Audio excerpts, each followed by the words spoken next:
Mastering the second conditional, common mistakes and how to fix them. Hello everyone, and welcome back to our English language learning series. Today we're going to be focusing on a very important aspect of the English language, the second conditional. But not just that, we're going to look at some common mistakes people often make when using the second conditional, and I'll show you how to avoid them. So, buckle up and let's dive in.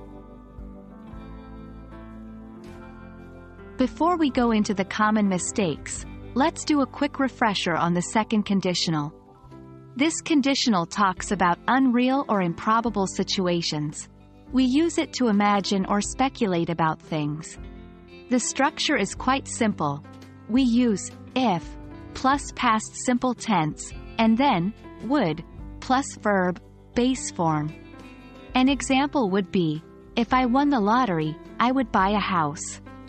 Remember, the situation we're talking about isn't real. I haven't won the lottery and I'm not buying a house.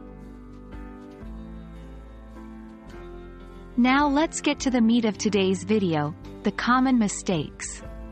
Mistake 1. Using will instead of would. For instance, if I had more time, I will read more books. This is incorrect. The correct sentence is, if I had more time, I would read more books. Mistake 2. Using present tense after if. For example, if I win the lottery, I would buy a house. The correct form is, if I won the lottery, I would buy a house. Mistake 3. Confusing the order of the sentences.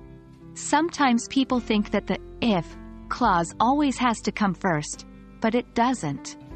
For instance, both, if it rained, I would stay at home, and I would stay at home if it rained, are correct. Now, I know all this theory might be a bit overwhelming, but don't worry. Like everything else, practice makes perfect. Try making your own sentences using the second conditional. Remember to check for the common mistakes we discussed. And that's a wrap on today's lesson about the second conditional and the common mistakes to avoid. I hope you found this video helpful. Practice using the second conditional and soon enough, it will become second nature to you. Keep learning, and I'll see you in the next video. Bye for now.